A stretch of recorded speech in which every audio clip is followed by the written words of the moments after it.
ক্লাসের সুন্দরী মেয়েকে একা পেয়ে জঙ্গলে নিয়ে যেভাবে কাজ করলাম গল্পটি সম্পূর্ণ শুনলে আপনাদের মেশিন দিয়ে পানি চলে আসবে, আপনারা হাতের কাজ করতে বাধ্য হবেন, তাই হাতের কাজ করার আগে হাতের কাছে অবশ্যই টিস্যু রাখবেন। হ্যালো বন্ধুরা, আমার নাম সুমি।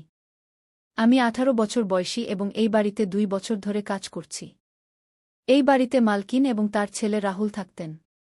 কিন্তু 8 মাস আগে মালকিনের মৃত্যু হয়েছে।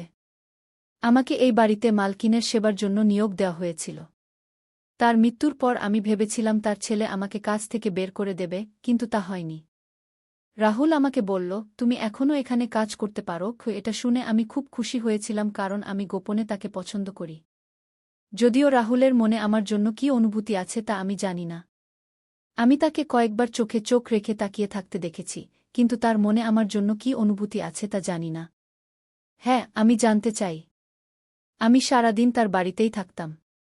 সেখানে থাকার জন্য আমার একটি ছোট ঘরও ছিল যেখানে আমি রাতে ঘুমাতাম। মালকিনের মৃত্যুর পর আমি রাহুলের কাছাকাছি থাকতে শুরু করি। আমি যুবতী হয়ে উঠেছিলাম, দেখতে খুব সুন্দর। আমার বাদামি চোখ, টানটান শরীর, প্রাকৃতিক গঠন, এসব দেখে যে কোনো ছেলের মন চঞ্চল হয়ে উঠতে পারে। আমার বাইরে কোথাও যাওয়া আসা ছিল না। আমার সামনে শুধু রাহুলই ছিল। সেও এখন 20 বছরের যুবক। আমি তাকে খুশি করার কোনো সুযোগই হাতছাড়া করতাম না। কিন্তু জানি না কেন সে আমার থেকে দূরত্ব বজায় রাখত। কথায় কথায় আমি কখনো তার হাত ধরে ফেললে সে আমার হাত ছাড়ে দিত এবং বলত, তুমি আমার থেকে দূরে থাকো। আমি ভালোবেসে তার মন জয় করতে চেয়েছিলাম, তাই তার জন্য নানা রকমের খাবারও বানাতাম। কিন্তু আমি বুঝতে পারতাম না আমার মধ্যে কোনো কমতি আছে নাকি তার মধ্যে কোনো কমতি আছে, যার কারণে সে আমাকে দূরে রাখে। সে চোরে চোরে আমাকে দেখে, কিন্তু যখন আমি কাছে যাওয়ার চেষ্টা করি সে আমাকে দূরে সরিয়ে দেয়। কিন্তু খুব শীঘ্রই আমি রাহুলের কাছে যাওয়ার সুযোগ পেয়ে গেলাম। সেই দিন সকাল থেকেই প্রবল বৃষ্টি হচ্ছিল। বৃষ্টির ফোঁটাগুলো আমার মনে আকাঙ্ক্ষা জাগিয়ে তুলছিল। রাহুল সেদিন কাজে বাইরেও যেতে পারেনি এবং সারাদিন বাড়িতেই ছিল। ঘুমানোর সময় হলে আমি বললাম, রাহুল, আজ আমার খুব ভয় লাগছে। আজকের আবহাওয়া যেন কিয়ামত নিয়ে এসেছে। যদি তুমি খারাপ না মনে করো, তাহলে আমি কি তোমার ঘরে ঘুমাতে পারি? এটা শুনে তার চোখ বড় হয়ে গেল এবং মনে মনে কি যেন ভাবতে লাগল। মনে হচ্ছিল সে চায় আমি তার ঘরে ঘুমাই, কিন্তু বলতে পারছে না। তার এই ভাব দেখে আমি বেশ চিন্তিত হয়ে গেলাম যে রাহুল কি আমাকে দূরে রাখে কারণ আমি গরিব ঘরের মেয়ে। আমার বাবা মা মজুরি করে জীবিকা নির্বাহ করেন। আমার মা আমাকে ছোটবেলা থেকেই কাজে লাগিয়ে দিয়েছিলেন কারণ আমাদের স্কুলে পাঠানোর মতো টাকা ছিল না। আমি কোনো উদ্দেশ্য ছাড়াই জীবন কাটাচ্ছিলাম। আমি সবসময় মালকিনের বাড়িতেই থাকতাম, কখনো কখনো বাড়ির লোকদের দেখতে যেতাম। কিন্তু আমি খুব একা ছিলাম। আমার কেউ চাইছিল যে আমাকে ভালোবাসবে। সম্ভবত আমার বয়সের কারণেই এমন ছিল যে আমার জীবনে একটি ছেলে চাইছিল, এবং আমার সবচেয়ে কাছের মানুষ ছিল রাহুল। পরিণতির কথা না ভেবেই আমি তাকে বলেছিলাম, আমি তোমার ঘরে ঘুমাতে চাই। আমার মনে ছিল যে আমি আমার পুরো রাত তার বাহুতে কাটিয়ে দেব, কিন্তু তা সম্ভব ছিল না। রাহুল অনেকক্ষণ ভেবেচিন্তে বলল, ঠিক আছে, এখানেই ঘুমাও। আমি ভিতরে এসে ভাবছিলাম, আমি কোথায় ঘুমাব? নিচে বিছানা পেতে ঘুমাব নাকি তার সাথে বিছানায়? আমি রাহুলের দিকে তাকালাম। সে আমাকে বলল, তুমি চাইলে বিছানায় ঘুমাতে পারো, শুধু আমার থেকে দূরে থাকবে। অথবা চাইলে নিচেও ঘুমাতে পারো। রাহুল আমাকে শালীনতা দেখাচ্ছিল, কিন্তু আমি তার কাছেই ঘুমাতে চেয়েছিলাম। তাই আমি বিছানায় ঘুমিয়ে গেলাম। বৃষ্টির কারণে বেশ ঠান্ডা লাগছিল, উপরে ফ্যানও চলছিল। রাহুল একটি চাদর জড়িয়ে পাশে ঘুমিয়ে গেল। আমি ঠান্ডায় কাঁপতে লাগলাম এবং হঠাৎ কোনো ভেবেচিন্তে না করেই রাহুলের চাদরের নিচে চলে গেলাম এবং অপেক্ষা করতে লাগলাম যে রাহুল কি করে। কিন্তু সে তার জায়গা থেকে নড়ছেও না। হঠাৎ আমি জড়িয়ে ধরে তার হাত ধরে ফেললাম এবং বললাম, রাহুল, আমার খুব ঠান্ডা লাগছে। এতটুকু বলে আমি তার উপরে চড়ে বসলাম। আমাকে এই অবস্থায় দেখে তার চোখ বড় হয়ে গেল, কিন্তু তার শ্বাস দ্রুত হতে লাগল। হবে না কেন? আমি একজন যুবতী এবং অত্যন্ত সুন্দরী মেয়ে, যারা তার এত কাছাকাছি। আমি বললাম, আমি আর থাকতে পারছি না রাহুল, আমি খুব একা। তুমি দয়া করে আজ রাতে আমার একাকিত্ব দূর করে দাও। আমি তার একদম কাছে চলে গেলাম এবং তার ঠোঁটে চুমু দিতে লাগলাম। এখন সেও বিহ্বল হয়ে পড়েছিল, কিন্তু তার মুখে আমি ভয় দেখতে পাচ্ছিলাম। আমি তার শার্টের বোতাম খুলতে লাগলাম, কিন্তু সে আমাকে থামিয়ে দিল এবং বলল, সুমি, দয়া করে এমন করো না। আমি লালচে চোখে তার দিকে তাকিয়ে জিজ্ঞাসা করলাম, কেন? আমি রাহুলকে তার মতো ভালোবাসার দৃষ্টিতে দেখতে শুরু করেছিলাম এবং ধীরে ধীরে তার বোতাম খুলতে শুরু করেছিলাম। কিন্তু যখনই আমি তার সব কাপড় খুলে তাকে দেখলাম, আমার চিৎকার বেরিয়ে গেল। আমি ভয় পেয়ে কাঁপতে কাঁপতে উঠে পড়লাম। আমার কোনো ধারণাই ছিল না যে আমি এমন দৃশ্য দেখব। আমার মুখ একদম লাল হয়ে গেছিল। আমি এক মুহূর্ত সেখানে থাকতে চাইনি। আমার হৃদয় এত দ্রুত স্পন্দিত হচ্ছিল যে মনে হচ্ছিল এটি বেরিয়ে আসবে। আমার শ্বাস দ্রুত হয়ে গিয়েছিল এবং তারপর আমি দৌড়ে তার ঘর থেকে বেরিয়ে গেলাম। মেইন গেট খুলে আমি বাইরে বেরিয়ে গেলাম এবং বৃষ্টিতে ভিজতে ভিজতে দৌড়াতে শুরু করলাম। আমি পাগলের মতো দৌড়াচ্ছিলাম এবং সেই দৃশ্য আমার চোখের সামনে ঘুরছিল যা এইমাত্র আমার সাথে ঘটেছে। বৃষ্টির জলের সাথে আমার চোখেও জল চলে এসেছিল।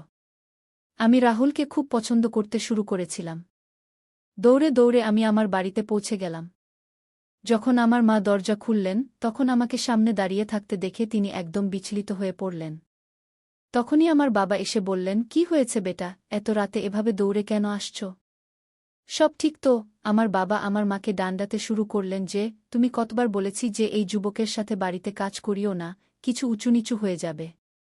কিন্তু তুমি আমার একটি কথাও শোনোনি এবং আজ দেখো কিভাবে সে দৌড়ে বাড়ি এসেছে কি।" তখন আমি লক্ষ্য করলাম যে আমার শার্টের বোতামও ঠিকমতো লাগানো ছিল না। আমার চুলও একদম ছড়ানো ছিল। কেউ দেখলে এটাই ভাববে যে আমার সাথে কিছু খারাপ হয়েছে। আমার মা আমাকে ঘরের ভেতরে নিয়ে গেলেন এবং জোরে জোরে কাঁদতে শুরু করলেন।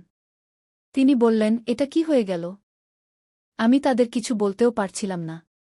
কিছু সময় পরে নিজেকে সামলে নিয়ে আমি বললাম, "আজ রাতে আমার সাথে যা ঘটেছে, যখন আমি ১৬ বছর বয়সী ছিলাম, তখন থেকেই আমার মা আমাকে এই বাড়িতে কাজে লাগিয়েছিলেন, কারণ বাড়ির মালকিন খুব অসুস্থ ছিলেন। তখন রাহুল প্রায় ১৮ বছর বয়সী ছিল। আমি ধীরে ধীরে যুবতী হয়ে উঠছিলাম। মালকিনের ছেলেকে দেখে আমার মন চঞ্চল হতো, কিন্তু সে কখনো আমার দিকে তাকাত না এবং সর্বদা তার কাজে মগ্ন থাকত। কাজ করতে করতে আমি জানতে পারলাম যে বাড়িতে একটি বেসমেন্ট আছে। রাহুল তার কাজ শেষ করে বাড়ি আসত এবং তারপর বেসমেন্টে চলে যেত। সে ঘণ্টার পর ঘণ্টা সেখানে বসে থাকত। বেসমেন্ট থেকে অদ্ভুত শব্দ আসত এবং কিছু ধোঁয়া লাগত। প্রথমে আমি ভাবতাম যে রাহুল নিচে বসে নেশা করে, কিন্তু যখন সে আমার কাছে আসত, তখন তাকে দেখে মনে হতো না যে সে কোনো নেশা করেছে। সে একদম স্বাভাবিক লাগত, কিন্তু খুবই বিচলিত মনে হতো। আমি সবসময় তার উপর নজর রাখতাম, কারণ সে আমার পছন্দ ছিল। একদিন মালকিন ঘুমিয়ে পড়েছিলেন এবং রাহুল বেসমেন্টে ছিল। সেই সুযোগে আমিও বেসমেন্টের ভিতরে চলে গিয়েছিলাম। আমি সেখানে দাঁড়িয়ে দেখলাম রাহুল শার্ট ছাড়া ঘরে কি করছে। তার পিঠ আমার দিকে ছিল। আমি তার শরীর দেখছিলাম। হঠাৎ আমি তার কাছে চলে গেলাম এবং তার পিঠে হাত রাখলাম। রাহুল একদম উত্তেজিত হয়ে উঠল এবং আমাকে ডান্ডাতে শুরু করল, "তুমি এখানে কি করছ?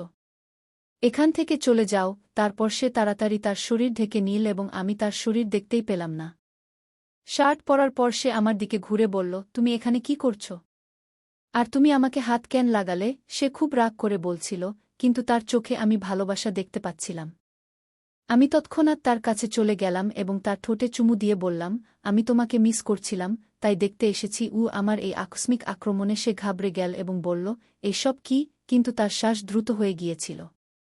সে আমার হাত ধরে টেনে বাইরে নিয়ে গেল এবং বলল, "নীলম, আর কখনো বেসমেন্টের ভিতরে আসিও না।" এত বলেই সে বেসমেন্টের দরজা বন্ধ করে দিল। আমি সেখানে দাঁড়িয়ে তাকিয়ে রইলাম। আমি একদম বুঝতে পারলাম না যে শেষ পর্যন্ত কি হল। যখন রাহুল আসল, তখন আমি তাকিয়ে তাকিয়ে তার দিকে দেখছিলাম যে শেষ পর্যন্ত আমাকে বেসমেন্ট থেকে এভাবে বের করে দিল কেন। তার চোখে আমি একটি আফসোস দেখতে পাচ্ছিলাম। সে আমাকে তার কাছে ডেকে বলল, "দেখো, এসব ঠিক নয়। তুমি আমার থেকে দূরে থাকো।" তারপর থেকে রাহুল যখনই আমাকে দেখত, মনে হতো সে আমাকে চায়, কিন্তু জানি না কেন সে আমাকে তার কাছে আসতে দিত না। গ্রামে আমাদের নিজের জমি ছিল। জমি একদম কম ছিল। এই কারণেই বাবা গ্রাম ছেড়ে শহরে চলে এসেছিলেন। বাবা মজুরি করতে শুরু করেছিলেন এবং আমার মা মানুষের বাড়িতে কাজ করতেন। আর্থিক অবস্থা উন্নত করার জন্য আমার মা আমাকে কাজে লাগিয়েছিলেন। এখানে আমাকে থাকা খাওয়া ছাড়া ৫০০ টাকা দেওয়া হতো। সম্ভবত আমরা গরিব, এই কারণেই রাহুল আমাকে নিজের থেকে দূরে রাখে। কিন্তু বলে না কি, যখনই আমাদের কোনো কাজ করতে মানা করা হয়, তখন আমাদের সেই কাজ করার ইচ্ছা হয়। যখনই সুযোগ পেতাম আমি বেসমেন্টে গিয়ে উকি দিতাম।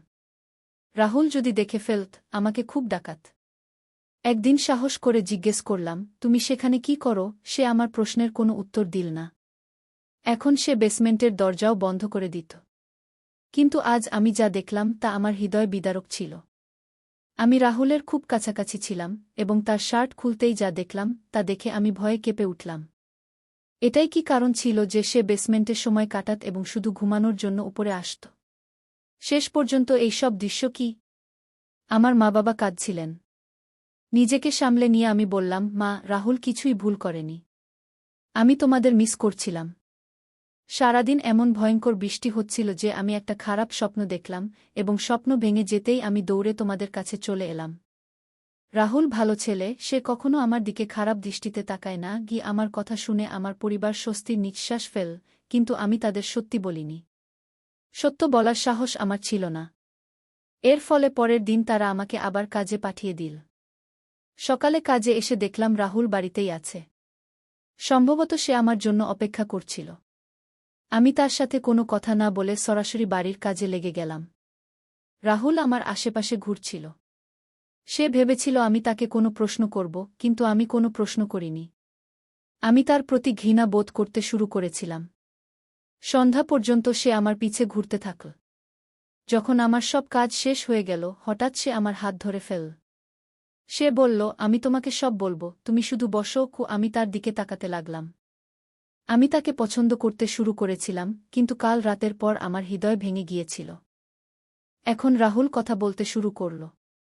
সে বলল, যখন আমি 16 বছরের ছিলাম তখন ভুল সঙ্গতিতে পড়ে গিয়েছিলাম। বন্ধুর সাথে ভুল জায়গায় যেতে শুরু করেছিলাম এবং সেখানে মহিলাদের সাথে রাত কাটাতাম। আমার বাবা ছিল না, আর মা খুব অসুস্থ থাকতেন, তাই আমাকে থামানোর কেউ ছিল না। যৌবনের জোশে বিভিন্ন মেয়েদের সাথে সম্পর্ক করতাম। আমার ক্লাসে একটি মেয়ে ছিল যে খুব সুন্দর ছিল। আমি আর আমার বন্ধু তাকেই পেতে চাইতাম এবং আমাদের সুযোগও হয়ে গিয়েছিল। আমরা তাকে জোর করে ধরে নিয়ে গিয়েছিলাম এবং একটি ঝুপড়িতে নিয়ে এসেছিলাম। আমরা সবাই মিলে পালা করে তার সাথে ভুল কাজ করেছিলাম। সে খুব কেঁদেছিল, কাকুতিমিনতি করেছিল যে তাকে ছাড়ে দিই, কিন্তু আমরা দয়া করিনি। আমরা তার কিছু অশ্লীল ভিডিও বানিয়েছিলাম এবং বলেছিলাম যে যদি কাউকে বলে তাহলে এই ভিডিও সবাইকে দেখিয়ে দেব। কাঁদতে কাঁদতে সেই মেয়ে আমাকে অভিশাপ দিয়েছিল যে ঈশ্বর তোমাকে এমন শাস্তি দেবেন যা তুমি ভাবতেও পারবে না। আমরা তার কথা হেসে উড়িয়ে দিয়েছিলাম, কিন্তু যখন বাড়ি ফিরলাম আমার পেটের চামড়ায় খুব জ্বালা শুরু হল। আমি ভেজা কাপড় দিয়ে পেট ঢেকে রেখেছিলাম। জানি না চামড়া এত জ্বলছিল কেন। আমি সেই জ্বালায় ছটফট করছিলাম এবং কয়েক ঘন্টার মধ্যে আমার পেটে বড় বড় দানা বেরিয়ে এল। আমি ডাক্তারের কাছে গিয়েছিলাম, কিন্তু দানা খুব বড় হয়ে গিয়েছিল। ডাক্তার ওষুধ দিয়েছিলেন, কিন্তু তা কাজ করছিল না। দানা ফুলতে থাকল এবং আমার পেট এত নোংরা হয়ে গেল যে এখন আমি কোনো মেয়ের কাছেও যাওয়ার যোগ্য ছিলাম না। আমার অবস্থা এত খারাপ হয়ে গিয়েছিল যে কোনো মেয়ে দেখলে ভয় পালাত, এবং তার ব্যথা আমার আলাদা ছিল। যখন তুমি এখানে কাজ করতে এলি, আমি মনে মনে তোমাকে চাইতে শুরু করেছিলাম, কিন্তু জানতাম যে একদিন না একদিন তুমি আমার শার্ট খুলবে, আর সেই দানা দেখে তুমিও ভয় পালাবে, যেমন অন্য মেয়েরা করত। আর কাল রাতেই তা হল। আমি এর টোটকা করছি যে এটি ঠিক হয়ে যায়, কারণ ডাক্তারের চিকিৎসা করতে পারেননি। আর এই কারণে আমি বেসমেন্টে যেতাম। আমি একজন তান্ত্রিকের কাছে এর চিকিৎসা করাচ্ছি এবং এখন ধীরে ধীরে কিছুটা ঠিকও হচ্ছে। তান্ত্রিক বাবা বলেছেন যে এগুলো সম্পূর্ণ ঠিক হতে আরও 6 মাস লাগবে। তার এইসব কথা শুনে আমি একদম হতবাক হয়ে গিয়েছিলাম। আমি রাহুলকে ভালো ছেলে ভাবতাম, কিন্তু সে তার জীবনে এত ভুল কাজ করেছে। রাহুল বলল, আমি আজও সেই মেয়েটির খোঁজ করছি যে আমাকে অভিশাপ দিয়েছিল। আমি তার পায়ে পড়ে ক্ষমা চাইতে চাই। আমি জানি সে আমাকে কখনো ক্ষমা করবে না, কিন্তু অন্তত আমার হৃদয়ের বোঝা কিছুটা হালকা হবে। আমি তাকে অনেক খুঁজেছি, কিন্তু সম্ভবত সে মেয়ে শহর ছেড়ে চলে গেছে। প্রায় 6 মাস পর ধীরে ধীরে রাহুল এই চিকিৎসায় সম্পূর্ণ সুস্থ হয়ে গেল। আমি এতে রাহুলের অনেক সাহায্য করেছিলাম, এবং তারপর রাহুল আমার হাত ধরে বলল, আমি আমার জীবনে যে সব ভুল করেছি তা শুধরে নিতে চাই।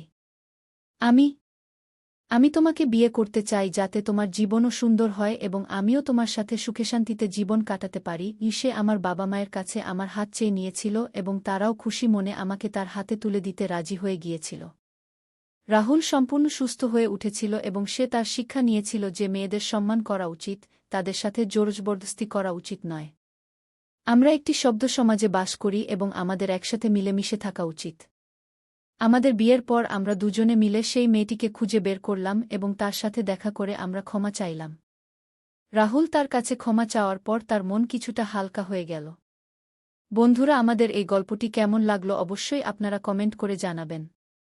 যদি ভালো লেগে থাকে তাহলে অবশ্যই পরবর্তী গল্পের জন্য আমাদের চ্যানেলটি সাবস্ক্রাইব করে আমাদের সাথেই থাকবেন। ধন্যবাদ আপনাদের সবাইকে।